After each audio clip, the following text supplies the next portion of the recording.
And we begin with breaking news at noon today. State law enforcement officers are responding to what they call an active situation at the Department of Juvenile Justice located on Broad River Road. Our Nate Stanley is on the scene with the very latest this midday. Nate, get us up to speed. What's happening right now? Yeah, Brandon, the very latest information we have right now from SLED is that the scene is secured. They said they are currently investigating an incident that took place here at around 9 a.m. today. As you can see, there's about 40 or so cop and police vehicles outside of the facility right now. There was Columbia Fire. They have since left, and it looks like EMS is also taking off from the scene right now. DJJ also confirms that all youth are accounted for. They say that one staff member was injured in this event, and that is the information that we have. We're going to continue to bring you updates as we get that information.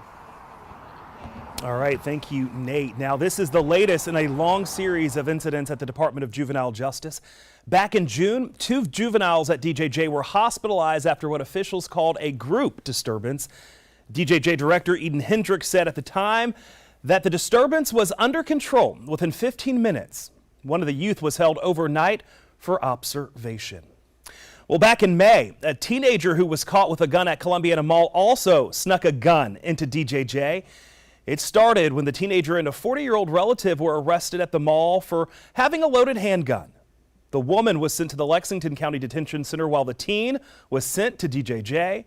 We're being told the teen's cellmate at DJJ told the guards about the gun.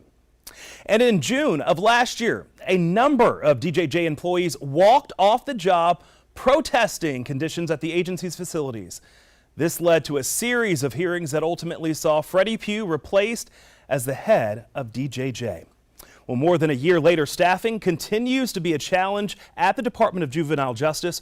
Earlier this month, the Broad River Road campus reportedly needed to fill 176 officer positions, but again, an active scene at DJJ at this hour. We will, of course, continue to follow the very latest on this story, but as we have learned from our Nate Stanley, one employee was hurt as SLED is investigating an active situation at the Department of Juvenile Justice. We'll check back in a little later in this show.